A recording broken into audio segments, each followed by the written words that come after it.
ठीक है। आज का जो न्यू यूनिट है उसमें बैचिंग एक नया टॉपिक है जो कि हम आज पढ़ेंगे, समझेंगे कि बैचिंग क्या होता है ना। इससे पहले हम लोग सेकेंड यूनिट खत्म किए थे, थर्ड यूनिट इसके बाद खत्म करेंगे, है ना। पहले हम लोग यूनिट 4 देख लेते हैं जो कि इजी और कम है इसमें कंटेंट। तो बैचिंग क्या होता है सबसे पहले देखेंगे, है ना। बैचिंग क्या होता है? सीमेंट एग्रीगेट, है ना, विद फाइन एग्रीगेट और coarse aggregate and water measured with accuracy, है ना। अगर उसको एक्यूरेसी के साथ मेजर करेंगे तो वो क्या हो जाएगा? आपका बैचिंग हो जाएगा। जैसे बैचिंग मीन क्या हुआ? जैसे आप एक प्रोपोर्शन में तीनों एग्रीगेट यानी तीनों मटेरियल को, जैसे सीमेंट हो गया, फाइन एग्रीगेट हो गया, कोर्स एग्रीगेट हो गया एंड वाटर को जो मिक्स करते हैं एक प्रोपोर्शन में, है ना, तब जो उसके लिए जो सीमेंट की एस्टिमेट होती है, फाइन एग्रीगेट का एस्टिमेट होता है और कोर्स एग्रीगेट का एस्टिमेट होता है, उसे क्या कहते हैं? बैचिंग कहते हैं। उसे क्या कहते हैं? बैचिंग कहते हैं, है ना। तो बैचिंग क्या हो गया? सीमेंट एग्रीगेट, एग्रीगेट में इसमें कौन कौन आएगा? एक फाइन एग्रीगेट आएगा आपका, एक कोर्स एग्रीगेट आएगा and water measured with accuracy is called batching. हम लोग को पानी की भी जरूरत पड़ेगी मिक्स करने के लिए, मिक्सिंग ऑफ कंक्रीट के लिए। तो पानी की मकदार कितना पड़ेगा, है ना।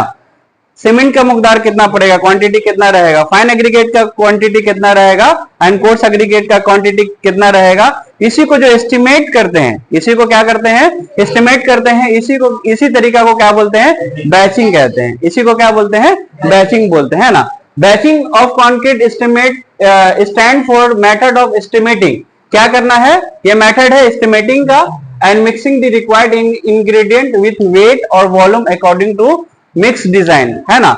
जैसा मिक्स डिजाइन रहेगा या तो वेट के हिसाब से हम लोग करेंगे या वॉल्यूम के हिसाब से करेंगे, है ना। दो तरह का होता है आपका बैचिंग, है ना।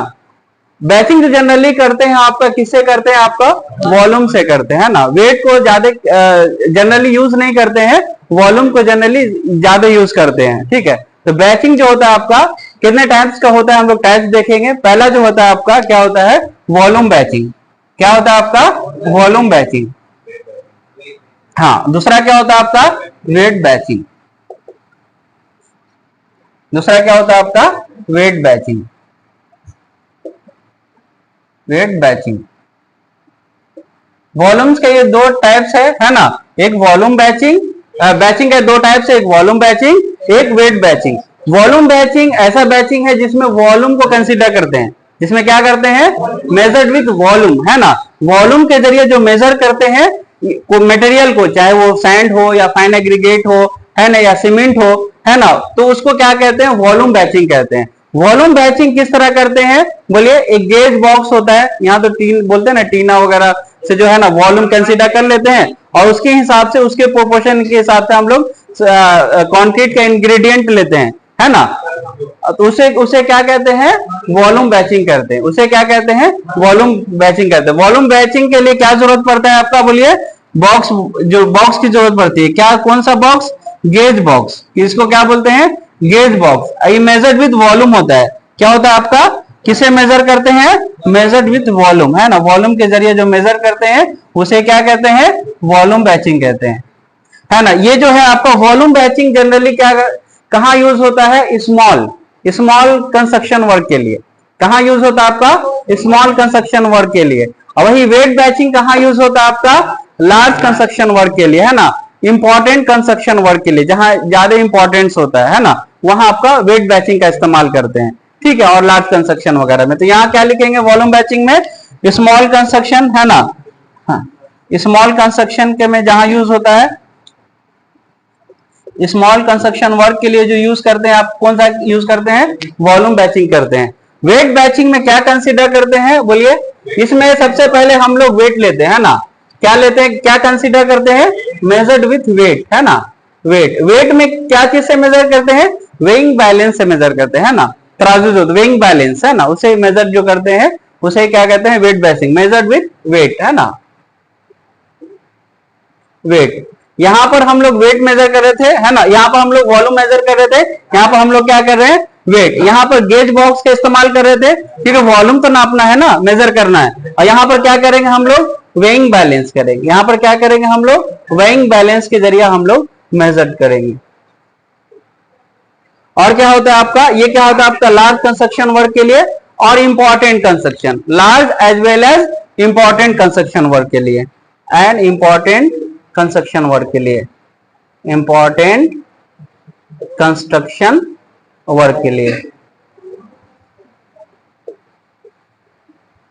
वर्क के लिए, है ना। इसी को क्या बोलते हैं, वेट बैचिंग, है ना।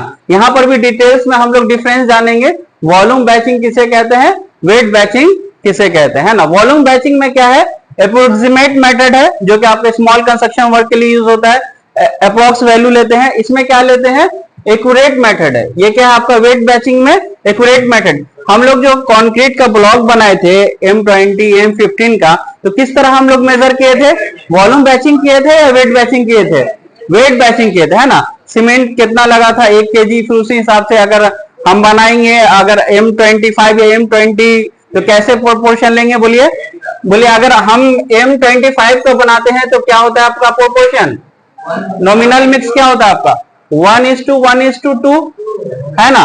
अगर ये M20 मिक्स बनाते तो क्या होता है आपका 1 and 1.5 यानी 1.5, और इसको क्या लिख सकते हैं 1.5:3, है ना। तो हम लोग क्या किए थे, 1 kg अगर सीमेंट ले रहे थे तो 1.5 kg क्या ले रहे थे, फाइन एग्रीगेट ले रहे थे, और कोर्स एग्रीगेट कितना ले रहे थे, 3 kg ले रहे थे। तो ये क्या हो गया आपका वेट बैचिंग, ये क्या हो गया आपका वेट बैचिंग। इसी को अगर हम किसी कंटेनर से नापते, है ना, वॉल्यूम के हिसाब से, है ना, मीटर क्यूब के हिसाब से, है ना, या सेंटीमीटर क्यूब के हिसाब से, तो वो क्या होता आपका वॉल्यूम बैचिंग होता। लेकिन वॉल्यूम भी बैचिंग क्या करते हैं, अगर एक कंटेनर में एक हिस्सा ले रहे हैं तो वो क्या हो जाता है आपका 1.5 हिस्सा आपका क्या हो जाता है आपका M20 के केस में, बोलिए फाइन एग्रीगेट हो जाता, और 3 हिस्सा क्या हो जाता आपका कोर्स एग्रीगेट का केस हो जाता, है ना। तो समझ में आ गया किस तरह हम लोग मेजर किए थे, M20 या M25 का बनाए थे, M15 का भी बनाए थे, ऐसा नो, है ना। तो ये वॉल्यूम बैचिंग क्या है आपका अप्रोक्सीमेट मेथड है, ये क्या है आपका एकदम एक्यूरेट मेथड है, ये क्या है आपका एक्यूरेट मेथड है। दूसरा क्या है आपका, ये सिंपल है ना। जनरली जो आप लोग कंस्ट्रक्शन वर्क होता है घर वगैरह में देखते होंगे, है ना, जनरली छोटा मोटा जो कंस्ट्रक्शन वर्क होता है किस तरह होता है, टीना के डब्बा में यहाँ, है ना, टीन का होता है जो तेल का निकलता है ना, उसी से नापते, 1 टीना हो गया 2 टीना हो गए, तो उसी हिसाब से मिस्त्री ही फिक्स कर देता है ना, कि ऐसा इंग्रेडिएंट बना देता है कि इतना लगेगा, वो कंस्ट्रक्शन कर देता है ना। तो वो क्या हुआ अप्रोक्सीमेट मेथड, उसको हम लोग पूछते भी नहीं कि कितना डाले हैं आप, है ना, वो बना देता है अप्रोक्सीमेट मेथड से। उसके बाद क्या होता है आपका, बोलिए। हाँ, इसमें क्या है, वही गेज बॉक्सेस यूज करते हैं वॉल्यूम के लिए, यस नो, किसमें वॉल्यूम बैचिंग में। इसमें क्या करते हैं आपका, हाँ, इसमें क्या है कि वेइंग बैलेंस यूज करते हैं, तराजू, है ना, वेइंग बैलेंस जो आपका इलेक्ट्रॉनिक होता है ना, उसे आप लोग यूज करते हैं। इसमें क्या है, कोई स्किल लेबर की जरूरत नहीं पड़ता है, कोई भी कंस्ट्रक्शन लेबर बना देता है आपका कोई भी छोटा मोटा वर्क, है ना। इसमें क्या है आपको रिक्वायर्ड स्किल वर्क। तो ये आपका बैचिंग का पूरा डिटेल्स हो गया। तो समझ में आया, यस, नोट कर लीजिए, है ना। फिर नया टॉपिक मिक्सिंग शुरू करेंगे, है ना, नोट, ठीक है। अभी हम लोग जो देखेंगे मिक्सिंग के बारे में देखेंगे और कॉम्पैक्शन के बारे में देखेंगे। मिक्सिंग क्या होता है, एनीवन, बोलिए। The process of rolling, folding and spreading of particles to achieve desired workability in the plastic stage.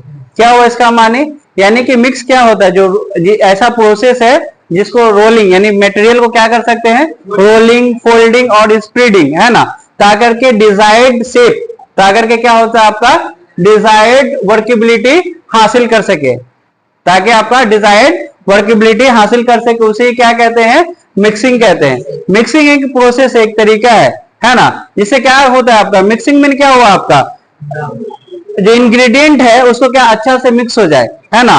तो मिक्स कैसे होगा, रोलिंग होगा, उसमें फोल्डिंग होगा, स्प्रेडिंग होगा, यस नो, स्प्रेडिंग होगा, ताकर के वो प्लास्टिक स्टेज में आ जाए, ताकर के आपका किस में आ जाए, प्लास्टिक स्टेज में आ जाए। प्लास्टिक स्टेज क्या होता है, एक ऐसा स्टेज है जो आप किसी भी इंग्रेडिएंट को किसी भी शेप में डाल सकते हैं, किसी भी इंग्रेडिएंट को किसी भी शेप में आप डाल सकते हैं, उसी को क्या कहते हैं, मिक्सिंग कहते हैं, उसे क्या कहते हैं, मिक्सिंग कहते हैं, है ना। प्लास्टिक स्टेज में कोई भी शेप अख्तियार कर ले, है ना। अगर किसी भी मोल्ड में मान लीजिए वर्टिकल है, वर्टिकल अगर हमें बनाना है, अगर वो इंग्रेडिएंट को जो प्लास्टिक स्टेज में है अगर डालेंगे तो क्या हो जाएगा आपका वर्टिकल बनेगा, अगर हॉरिजॉन्टल है तो हॉरिजॉन्टल बनेगा, अगर क्यूब है तो क्यूब बनेगा, सिलेंडर है तो सिलेंडर बनेगा। तो मिक्सिंग क्या हो गया, जो रोलिंग, स्प्रेडिंग एंड फोल्डिंग के बाद जो प्लास्टिक स्टेज में आ जाए उसे क्या कहते हैं, मिक्सिंग कहते हैं। उसे क्या कहते हैं, मिक्सिंग कहते हैं। इसमें हम स्पेशली किसके बारे में बात कर रहे हैं, कंक्रीट के बारे में बात कर रहे हैं, है ना।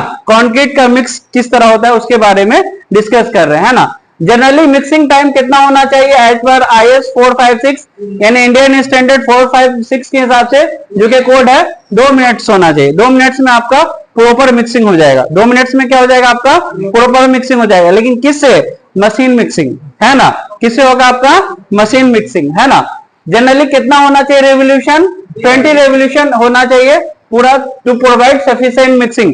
सफिशिएंट मिक्सिंग के लिए कितना होना चाहिए, आपका 20 रेवोल्यूशन होना चाहिए। कितना होना चाहिए, 20 रेवोल्यूशन होना चाहिए। मिक्सिंग का भी टाइप्स है, मिक्सिंग का भी क्या है आपका, मिक्सर का भी आपका टाइप्स है। एक क्या होता है आपका हैंड मिक्सर, एक क्या होता है आपका हैंड मिक्सर। मिक्सर खाने वाला है नहीं, हैंड मिक्सर। एक क्या होता है आपका मशीन मिक्सर, है ना। एक क्या होता है आपका मशीन मिक्सर। हैंड मिक्सर में क्या होता है आपका, जो जिसे आप हैंड से मिक्स करते हैं, देखते हैं ना आप, यानी कि आप कुदाली वगैरह से यूज करते हैं जनरली स्मॉल वर्क के लिए, है ना। उसको क्या बोलते हैं, हैंड मिक्सर। हैंड मिक्सर में 10% सीमेंट एक्स्ट्रा लगेगा। 10% क्या लगेगा आपको, सीमेंट एक्स्ट्रा लगेगा, है ना। 10% क्या लगेगा आपका, जबकि यहाँ मशीन मिक्सर में क्या होगा, आपका नहीं लगेगा एक्स्ट्रा, है ना। यहाँ पर वेस्टेज हो जाता है। 10% आपको क्या लगेगा, एक्स्ट्रा सीमेंट लगेगा, आपको extra cement. Yes no, yes, है ना। और यही मशीन मिक्सर में क्या होगा, आपका एक्यूरेट मिक्स होगा। इसमें कोई जाए नहीं होगा, न सीमेंट न कोई भी तरह का, इसमें एक्यूरेट आपका मिक्सिंग होगा। मशीन मिक्सिंग में 2 तरह का होता है, एक आपका टिल्टिंग होता है, एक नॉन टिल्टिंग मिक्सर होता है। क्या होता है आपका, एक टिल्टिंग मिक्सर होता है, TILTING टिल्टिंग मिक्सर होता है। दूसरा क्या होता है आपका non tilting, non tilting, non tilting. Tilting mixer देखें आप, है ना। टिल्टिंग मिक्सर जो होता है आपका लार्ज कंस्ट्रक्शन वर्क के लिए यूज होता है। कहां यूज होता है आपका, लार्ज कंस्ट्रक्शन वर्क के लिए यूज होता है। लार्ज कंस्ट्रक्शन वर्क के लिए यूज होता है ना। और ये जो नॉन टिल्टिंग है आपका कहां, बोलिए स्मॉल कंस्ट्रक्शन वर्क या unimportant work. Small construction work में आपका ज्यादा यूज होता है। समझ में आया, यस। टिल्टिंग मिक्सर कैसा होता है, आप देखे होंगे RMC मशीन या फिर लैब में जो रखा हुआ रहता है, या आप देखे होंगे थोड़ा क्या होता है, ड्रम जो होता है आपका टिल्ट रहता है, थोड़ा टिल्ट रहता है ना जी। ऐसे हॉरिजॉन्टल तो नहीं रहता है, न ऐसे वर्टिकल रहता है, क्या रहता है आपका टिल्ट रहता है ना। उसी टिल्टिंग मिक्सर में क्या होता है आपका लार्ज कंस्ट्रक्शन यानी ज्यादा कंक्रीट, मास कंक्रीट बना सकते हैं। जबकि नॉन टिल्टिंग मिक्सर में क्या होता है आपका हॉरिजॉन्टल होता है ना। उसमें क्या होगा आपका स्मॉल कंस्ट्रक्शन वर्क के लिए यूज होता है। तो आपका ये मिक्सर का कॉन्सेप्ट है। उसके बाद आते हैं कॉम्पैक्शन। कॉम्पैक्शन क्या होता है बोलिए, कॉम्पैक्शन एक ऐसा प्रोसेस है जो कंक्रीट के अंदर, जो वेट कंक्रीट के अंदर जो होता है आपका, हाँ नहीं, एयर को रिमूव कराना। एयर को क्या करना, इंट्रैप्ड एयर को रिमूव कराओ, उसे ही क्या कहते हैं, कॉम्पैक्शन कहते हैं। इसको कैसे डिफाइन कर सकते हैं, it is the process of removal of entrapped air. क्या है आपका, ये एक प्रोसेस है इंट्रैप्ड एयर को हटाने का, है ना। And uniform placement of concrete, dense mass concrete is called compaction, है ना। यानी जब ये एयर वेट कंक्रीट से जब हटाएंगे, है ना, तो क्या होगा आपका डेंस मास प्रोड्यूस होगा, ऐसा नो, कॉम्पैक्टेड कंक्रीट प्रोड्यूस होगा। उसे क्या कहेंगे, कॉम्पैक्शन कहेंगे। इसे क्या कहेंगे, कॉम्पैक्शन कहेंगे। 2 तरह का, एक कॉम्पैक्शन जो होता है आप लोग सॉइल में आने वाला सेमेस्टर में पढ़ेंगे, सॉइल मैकेनिक्स, है ना, उसमें होता है कॉम्पैक्शन, डिटेल से पढ़ेंगे, लेकिन वो सॉइल के बारे में होता है। यहाँ डिटेल से हम लोग सिर्फ क्या पढ़ेंगे कि कंक्रीट को कॉम्पैक्ट कैसे करते हैं, कंक्रीट को कॉम्पैक्ट कैसे करते हैं। लेकिन उसी में एक एडवांस होता है कंसोलिडेशन। क्या होता है आपका, कंसोलिडेशन। अब कुछ लोग बोला कि सर वाटर को रिमूव करना भी कॉम्पैक्शन होता है ना, लेकिन वाटर को रिमूव करना कंसोलिडेशन। क्या होता है आपका कंसोलिडेशन, ये आपका सॉइल मैकेनिक्स में पढ़ेंगे। हम यहाँ पर क्या पढ़ेंगे कि एयर जो होता है आपका इंट्रैप जो कंक्रीट में बन जाता है एयर, उसको किस तरह रिमूव कराए, उसको किस तरह रिमूव करा, उसको जो रिमूव कराते हैं उसी प्रोसेस को क्या कहते हैं, कॉम्पैक्शन कहते हैं। उसी प्रोसेस को क्या कहते हैं, कॉम्पैक्शन कराते हैं। कॉम्पैक्शन करने की क्यों जरूरत पड़ता है बोलिए, क्यों जरूरत पड़ता है? अगर अगर इंट्रैप्ड एयर उसमें बच जाएगा, वेट कंक्रीट में अगर 5 से 10% भी बच गया, प्रेजेंस ऑफ वाइट्स यानी एयर बच गया उसमें, तो क्या हो जाएगा आपका कंप्रेसिव स्ट्रेंथ 30 से 60% कम हो जाएगा। क्या हो जाएगा आपका कंप्रेसिव स्ट्रेंथ 30 से 60% कम हो जाएगा। तो समझ रहे कि कितना जरूरी है कॉम्पैक्शन करना एक कंक्रीट में।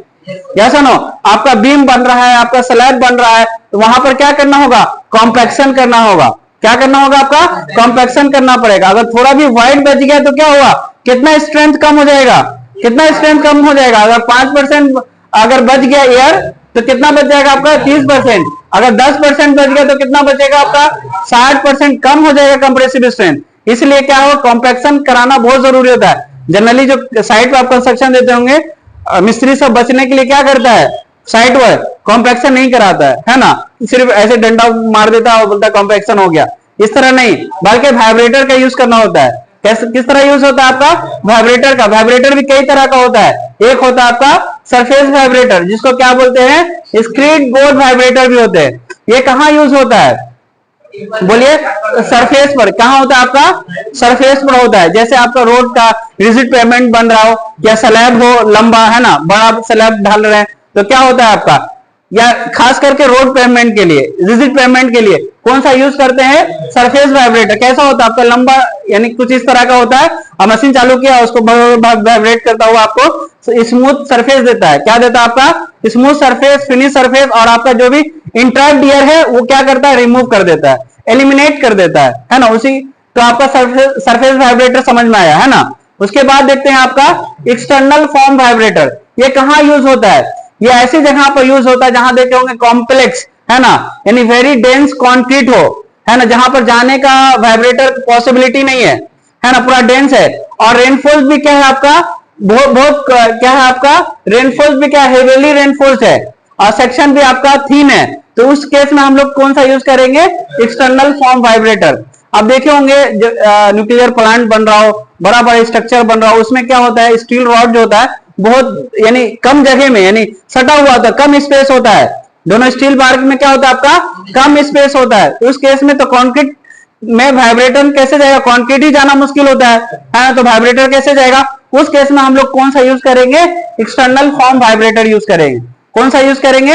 External form vibrator. इसमें क्या होता है आपका? फॉर्म वर्क जो होता है आपका, जो कंक्रीट के ऊपर मोल्ड जिसको बोलते हैं, है ना, लगा देते हैं, फिक्स कर देते हैं। एक मशीन होता है आपका जो फॉर्म के ऊपर फिक्स कर देते हैं, उसके बाद वाइब्रेटर करते हैं। तो क्या होता है? वाइब्रेट करता है बाहर से, एक्सटर्नली वाइब्रेट करेगा, तो क्या होगा आपका? कंक्रीट क्या होगा आपका? उसमें कॉम्पैक्ट हो जाएगा। कंक्रीट क्या होगा आपका? कॉम्पैक्ट हो जाएगा। उसे क्या बोलते हैं? External form vibrator. एक्सटर्नल क्या बोलते हैं? External form vibrator. और अभी तो क्या हो गया है, इसका एडवांस आया है, इसको क्या बोलते हैं? कोई इसमें मैकेनिकल यूज नहीं करते, बल्कि कंक्रीट ही का बना हुआ, उसे क्या बोलते हैं? Self compacting concrete. क्या बोलते हैं? सेल्फ कॉम्पैक्टिंग कंक्रीट, यानी एससीसी, है ना। तो वो जनरली क्या करते हैं? उसी को यूज कर लेते हैं एडमिक्सर डाल के। तो क्या होता है? खुद ब खुद कॉम्पैक्ट हो जाता है कंक्रीट। क्या होता है आपका? खुद ब खुद कंक्रीट कॉम्पैक्ट हो जाएगा। तो उसमें वाइब्रेटर का इस्तेमाल यूज नहीं होता है ना। उसको क्या बोलते हैं? Self compacting concrete. जस्ट आपका आया तो इसलिए बता दिए, वो एमटेक वगैरह में पढ़ेंगे आप। उसके बाद क्या होता है आपका? Internal needle vibrator. क्या होता है आपका? Internal needle vibrator. आप देखे होंगे नॉर्मल जो वर्क होता है आजकल, क्या होता है? नीडल निकला होता है ना पाइप से, है ना, और नीडल कास्ट आयरन या लोहा वगैरह का होता है। उसको वाइब्रेट करने के बाद क्या होता है? पूरा वाइब्रेट होता है। तो जो भी आपका इंट्रैप्ड एयर है वो क्या हो जाएगा? रिमूव हो जाएगा, और कंक्रीट क्या हो जाएगा? डेंस हो जाएगा, अपनी जगह पर क्या हो जाएगा? बैठ जाएगा, है ना। उसी को क्या कहते हैं? Internal needle vibrator. तो कॉम्पैक्शन समझ में आ गया? यस। कॉम्पैक्शन किसे कहते हैं, किस तरह का आपका वाइब्रेटर यूज करते हैं कॉम्पैक्शन में, समझ में आ गया? नोट कर लीजिए।